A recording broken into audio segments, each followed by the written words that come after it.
Alright, now today we're going to be having another wee look at Swordsoul Tenyi. Of course, we already have a couple of videos up about this. This isn't about any sort of massive changes or a deck profile or anything like that. We're taking the deck you see on screen into ranked, and we were just climbing the ladder. We had a lot of very good games, and I feel like there's quite a few of them that are a very good demonstration of don't scoop until it's over. Don't hit surrender. Just play the game out. If you lose, that's fine. But there's a lot of games here that sort of prove the point of the game's not over until it's over. So just a fun little recap of the deck, really. It's one of my favorite decks at the minute. I have built this deck for the TCG. So we'll be attending some OTS tournaments and such. We may get some footage on that if we do well. Our last entry wasn't exactly stellar at 2-2, but the deck then will be bringing a deck very similar to this into the OTS then towards the end of next week. So I just feel like it'd be nice to get a wee refresher and a wee recap up on the channel. So I'll not waste any more of your time. It's not a deck profile. There's already 2 videos about that on the channel if you just want to look back for them. So let's just dive right on then into the gameplay.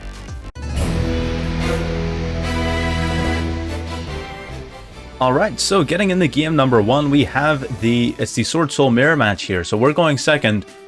We have the Maxi in the hand, so that's good. We're going to chain Maxi to Vishuda. It actually manages to resolve, so that's fantastic. Really good way to shut down your opponent going turn 1. So he sets 1 passes. So we draw for turn. We've got a pretty decent hand here, so we're going to try and summon the Ashuna out to the field. He's going to hit us with a reverse Maxi, so we're basically at the exact same position. We were sort of tossing up in the air whether we wanted to go Ecclesia or Ashuna. We decide here, honestly, we need to put something on board here to try and go for a game. So we draw 2 of the desires. We normal summon the Mo Yi. He goes to cross out Designator, the Mo Yi. So that's one of the dangers of playing the mirror match, is cross out Designator is huge. So we decide at that point we're not going to be able to push for lethal off of it, so we don't want to let him draw a whole bunch of cards. We're going to hope that off the last turn he doesn't have very much to go into. Unfortunately, he had the Strategist in hand, so he's going to use that to go into Baron de Fleur. So that does automatically put us in quite a rough position. We take 1200. He's going to pop the Ashura. He's going to try and go for Fusion Destiny. Now, Fusion Destiny in Swordsoul is interesting. It is something I've tested. I wasn't the biggest fan of it. But it is something we may revisit. So we try to Ash the Fusion Destiny, but our Ash gets negated. Of course it does. The Fusion Destiny is extremely important and extremely powerful. So now he's going to try and go for a lot of damage here, but take 1200. We take 15. We take 3k. So we're competing with Baron de Fleur, Destiny Hero, Destroyer, Phoenix, Enforcer, and then a little Vishuda there on the field as well. So it's not looking good for us. We draw into Ash, which at this point isn't really all that helpful.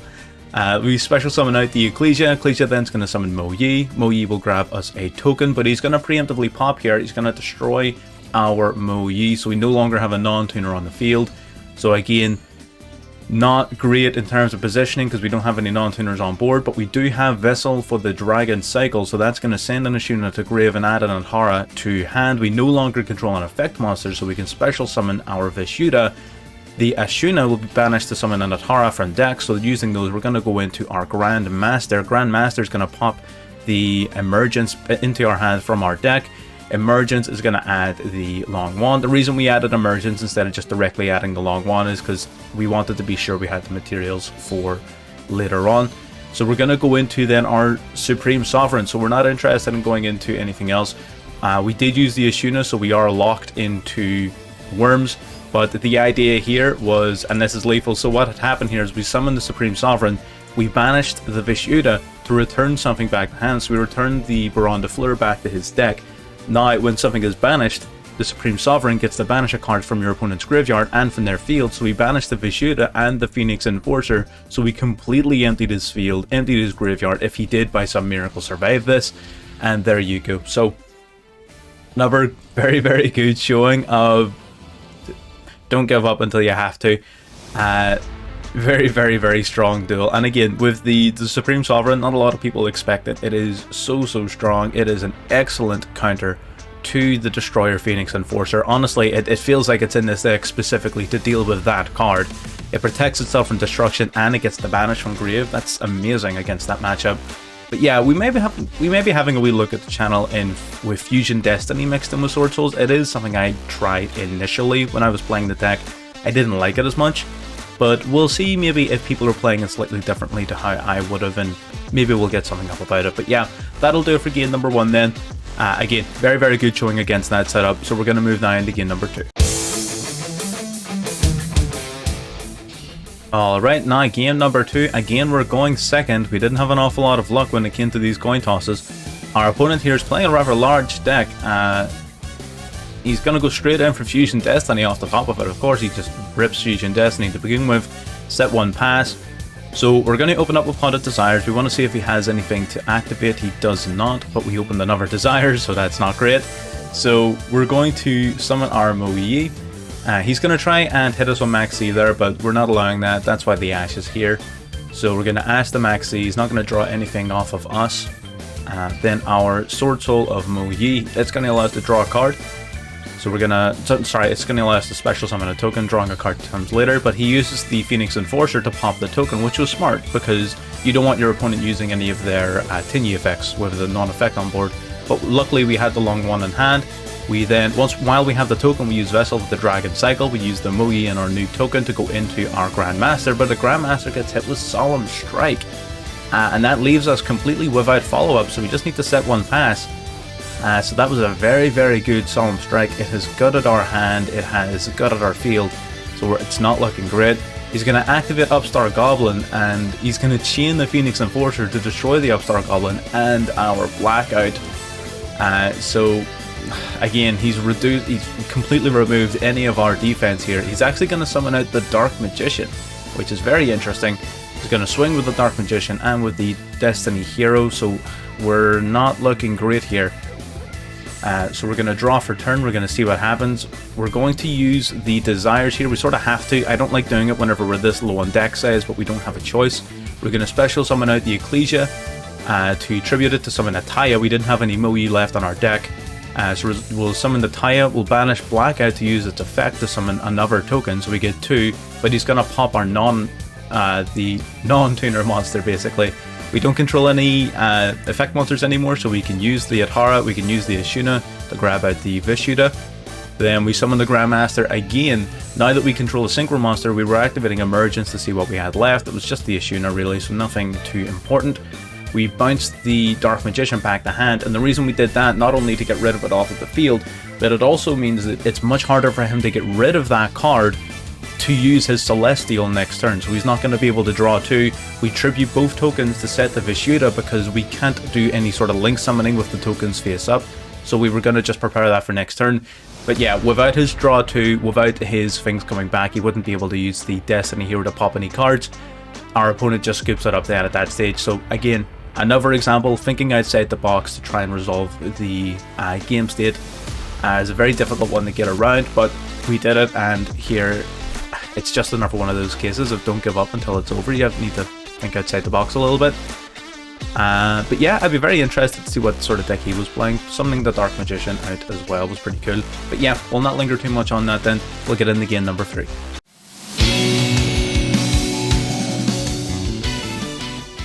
Alright, game number 3, and looking at this hand, it is not great. We tried to use an Emergence, of which we've got a plenty, and it gets negated right off the bat, so we are sitting ducks here. We have nothing really, so we're going to set an Emergence and pass, hoping he thinks it's something dangerous. And we're just at this stage hoping for the best. He goes for Frake for Patchwork. We're going to ask that because if he's playing any sort of Despia mix, that would be extremely detrimental. So we can't really afford for him to be adding a Poly and an Edge Imp. He goes for Harpy's Feather Duster.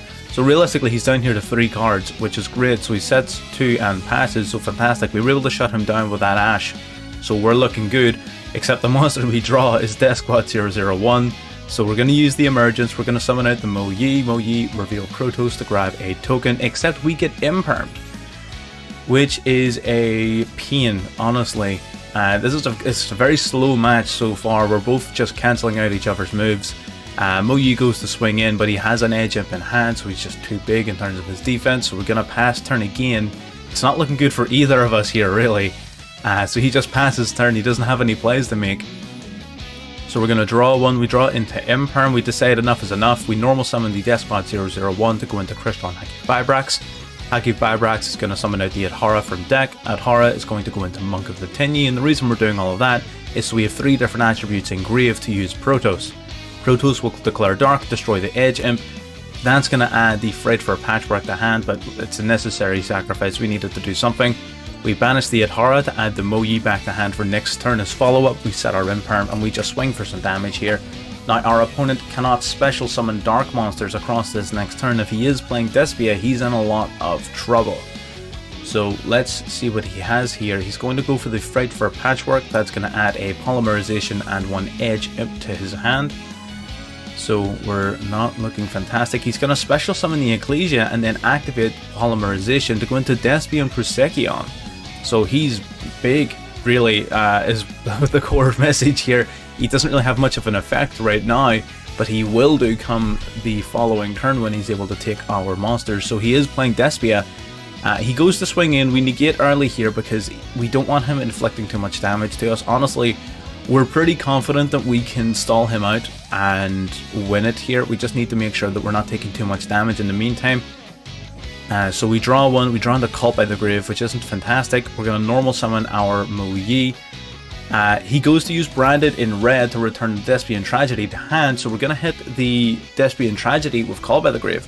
The reason we're doing that is if the monster isn't returned from graveyard to hand, then the fusion effect doesn't resolve, so Branded in red resolves with no effect. So he goes to search off of the Tragedy, which does nothing. The Procyon is going to grab one of our extra deck monsters from the graveyard and special summon it out to his field. So he grabs our Crystron Haki Vibrax, which was interesting.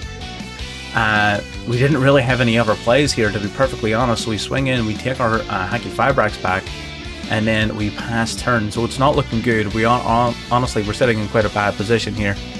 He takes our Needle Fiber again, just straight into battle phase here. So he swings over for 15 and he deals 1800 points of damage to us as well. So whenever Procyon destroys a monster, it inflicts damage to your opponent equal to the highest of those monsters' 2 stats.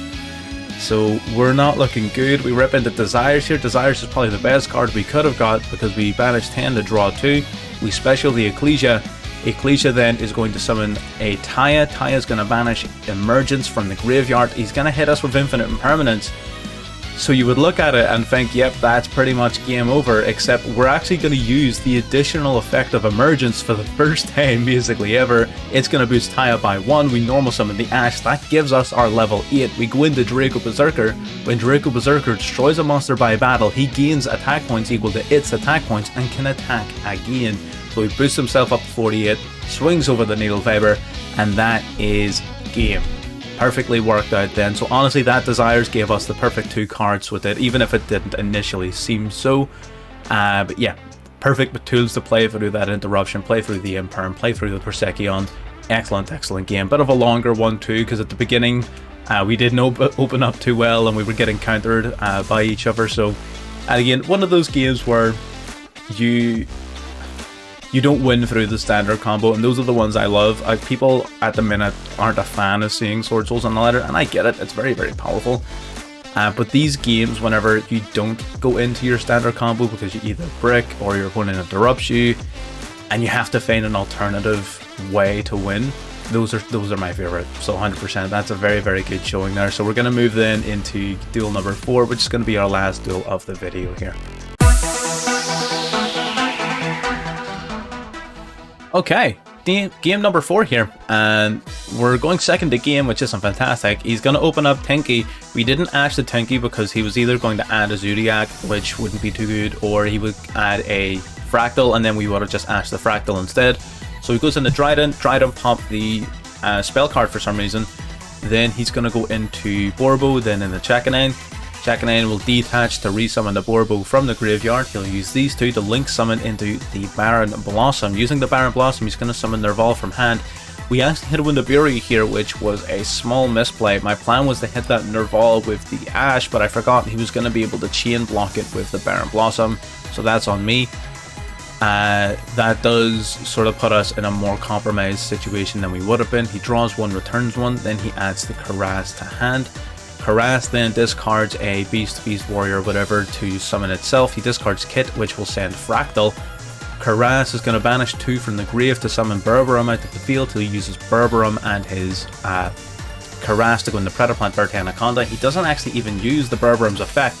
He's just going to go straight into the Anaconda, pay 2k to summon out the Destroyer. He pops our token and our Nibiru. For some reason he summoned his monster in defense, which was interesting considering he reduces all of our attacks. He may be afraid of a Lightning Storm, but that's fine. So we use Desires, draw 2. Desires is such a good card. A lot of people give it rap. I used to not like it.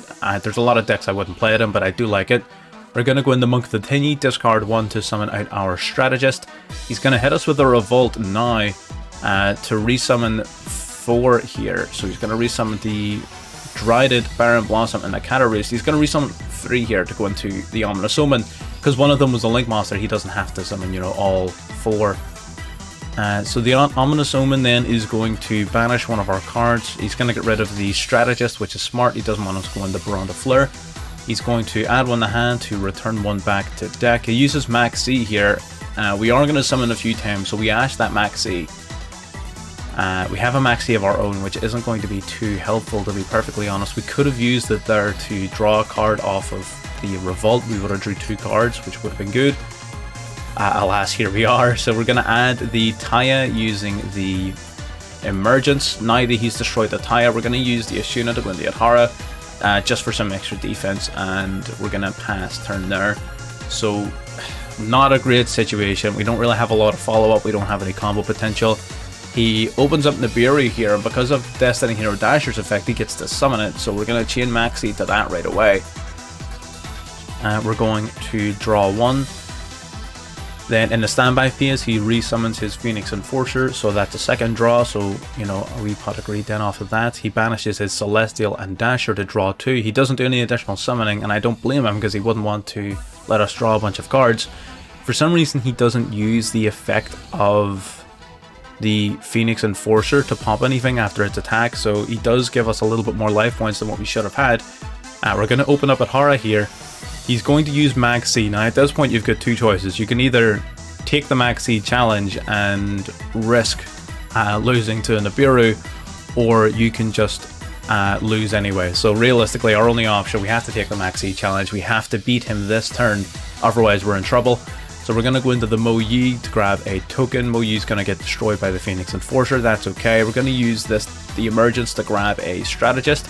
We're going to banish an Adhara from the graveyard to add back an Ashuna to hand. And we're going to discard that Ashuna then for the Strategist to summon it out to the field and grab another token. Now using our Strategist and a token, we're going to summon Baron de Fleur. Strategist is going to inflict 1200 points of damage. Baron de Fleur will pop the back row card.